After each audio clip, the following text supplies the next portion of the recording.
We keep the clear view of our lake and have our cultural institutions. Okay, we do.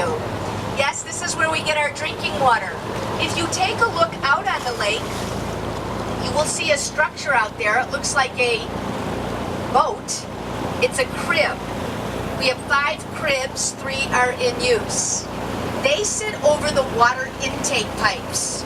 Now, these water intake pipes take in the water there, and then we have pipes underneath us. Grandma! Hi. I was a long distance when you rang the door. I forget which button to put to let you in. How are you, dear? Hello, everybody. Happy birthday, Grandma! Oh, please, for goodness sake. Hi, Hello, Grandma. wait till I put some clothes on. How are you, Hi, dear? Grandma Hiya, Eve. dear. Happy birthday. Thank you so much. Happy birthday, Grandma Eve. How are you, sweetie? These are for Oh, you nice, from all of thank us. you. I'm gonna put some, Where's her let me get my other glasses on. You wanna go in the kitchen? Oh, thank you. There's some fruit and some cut up cantaloupe you guys want. Bobby's the cookies! Cookies. God almighty, never thought I'd live this long. I'm really Well, we're embarrassed, glad I'm that- not used to attention. I'm so uncomfortable, Why? Only 10 years till Willard. let me go. I'm all made up, just lift Can we give you a some hand? clothes. Come, you wanna go, you guys need to eat something? No. What was that? Eat, food. There's food, there's cookies. Check 1, 2, 3. Check 1, 2, 3. On off switch here. On off switch on with in line. Got it. So Roger, what Well, was your I'll switch first on that. recollection of Grandma? I looked up from my crib and there was my grandma. She said, "You want some cookies?" Okay.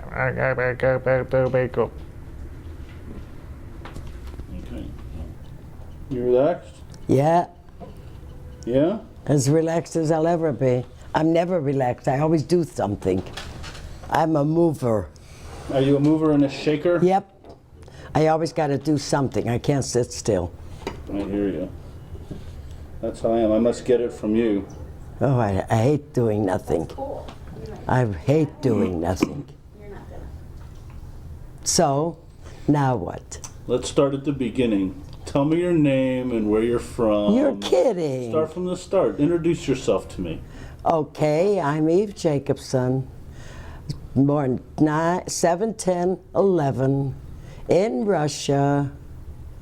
I came here when I was 10.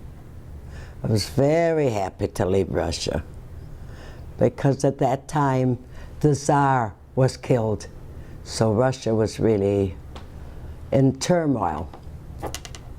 What else you want to know? I'm fine. I love this country. If anybody knocks it, I'm there to boost it up.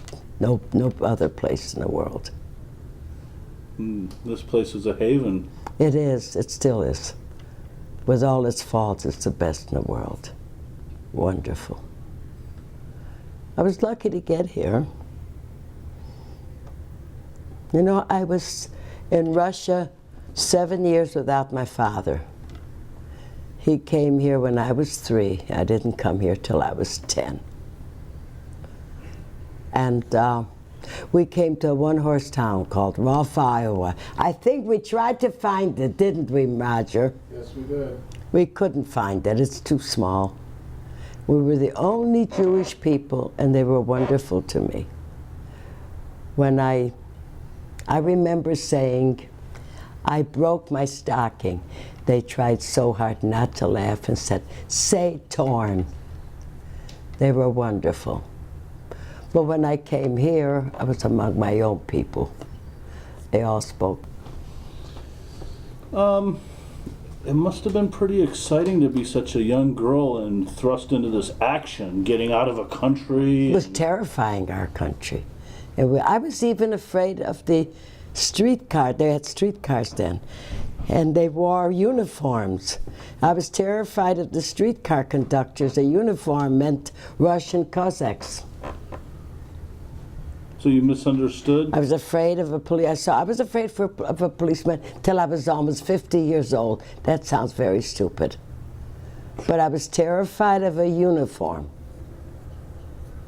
all my life. Today I say no, but I think I was a 50 when I said, why am I afraid? But look how long it took. Okay, stop for a second. Yeah, now So what? we were talking about the policeman and how Right. you were scared, and how is it different here than what you were used to before you came to America? Oh, you cannot compare at all. There's no way. And worst of all, we were in a very small town, and everybody wanted control of Russia, so different groups would come. And many times had to evacuate. We'd come back, and sometimes they had stuff ready, ignited, ready to light up, burn up the place. Then a different group would come, and that one would run away. It was a revolution. Were you scared? We were always afraid. We crossed the border at night into Poland in a horse and buggy. And I don't know how far it was, because I was too young to realize. All I know is it took all night. And we went to Poland. We had missed our passports. So we had to reapply. And we were in Poland 8 months. They weren't very nice to the people that came from Russia. I don't think they liked the Russians. And then we were here. We were in steerage. And when you got to Ellis Island, to this day, I don't like to go in big buses with a lot of people, because we were like herded, like cattle into that, like the ladies all say, let's go in a group in a bus to a theater. No way, if I can't go in a cab or private, I won't go. Because we were like cattle, and it leaves you a terrible feeling, even though you're 10. You know you're nothing when they do that to you.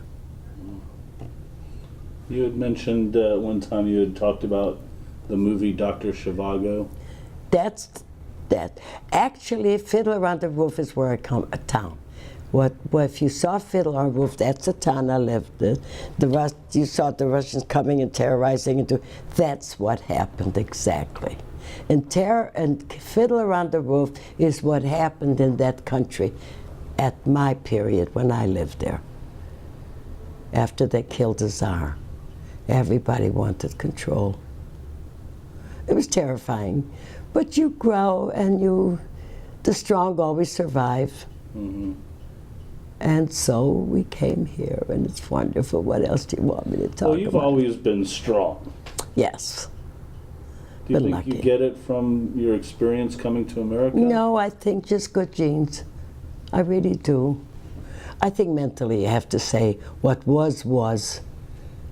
You know, live in the past, live in the present, forget the past, and look ahead. So when you came here and you had escaped, you had your whole life in front of you then? You were Yeah. looking ahead then. What was it like? You get over it, and you grow up, and you go through the same thing that other children do, of going to school, having friends, getting married, having a bunch of gorgeous kids. No, girls? So how did you meet Papa George? Do you know, that was strange. One of my friends, Start over and start with the sentence, I met Papa George. I met Papa George at a beach, at Jackson Park Beach. My mother-in-law loved cards. My girlfriend's parents liked cards. So they'd go to the beach in the summer and play cards. My father-in-law had a car but did not drive. He had 3 boys, and they had to share the car.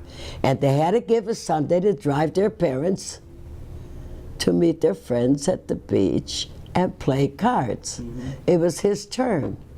And one of my friends, I said, come. So I said, oh, what? But we went. And that's how I met George. But I knew him for 4 years. Guess why? Depression, no job, no money. We dated until you get good and tired of it. And then you get married even if you're poor, because how long are you going to wait? People didn't live together then. What was he like when you met him? He was a good swimmer. He was sports. Clyde was a good dancer. I was very much opposite him. Did he charm you? He was wonderful. He was a How did he very court good you? husband. Very good husband. How did he court you? Did he do flowers and all of that? No, not really. Didn't have too much, but now and then he'd buy me a tzatziki. He liked nice places to go. And his parents made a living, so what little he, I think he worked the library for a while. And he also did ushered. That's where he cultivated the opera, taste the opera and legitimate theater. And he would bring home something. We didn't go out too much, not that much money available. And how did he, what business was he in, and how did that get started? Wasn't he partners with his brother? His brother was the pharmacist, and actually, then George decided to go into it, and between the two fathers, they got a mortgage, and we bought a store that was 44 years old. We were the second owners. The man bought it, lived there on top, never married, and he got so wealthy, he bought all the property on State Street. And by the time he sold it, it was just a fair store, you know, because all the wealth had left the South. So it was just a living, yes. They went to North Shore. So we were there with a mortgage, struggling. He liked it. He loved being a pharmacist. He liked the people. Would you say that part again? How he did he like it? He loved it. He loved it, being a pharmacist. He liked the people there would call him Doc, never even pharmacist first name. And it was different. Today, if you give something you shouldn't, you get sued. Then you help people they couldn't afford. Doctor, you gave them stuff, you weren't afraid of being sued. Today, forget it. He was called Doc? Yeah, called. So was Uncle Doc Manny. Jacobson? Right. So tell me, what was he called? They never said, you know, George or Fry. It's always Doc Jacobson, and they called Manny too Doctor. They helped a lot of these people who were too poor to have doctors. They come in, my child is sick, what can I give? And they'd give. Today they would be afraid. You know why? They'd get sued. Something happened, and then it was very good for the area he was in. So was he working all the time? Yes, he worked nights for a long time. And then they alternated 1 month, night one. We were a 24-hour store until war broke out. And then Manny was drafted, that's your uncle. And so he was left. They left him because he was considered civilian welfare. So they didn't draft him. And then they cut the hours, you know, to 2 in the morning, 12 in the morning, till one time it was almost 7. He retired at the age of 62 in 1972. Area was getting bad and it wasn't great for him. Let's back up a little bit. Along comes Bennett. Along comes Bennett, the apple of our eye. He was always a good child. He really was easy. I had no trouble raising him. He never fought with anybody. He really didn't. He was good. But poor child, when this was Jesus Christ come to life when Bennett was born, because my brother had died, and he was named for him 10 months later. And so he was very important. And then along come the twins. Well, twins, no matter what you look like, it's twins. Everybody fuss. Once Harriet even said, poor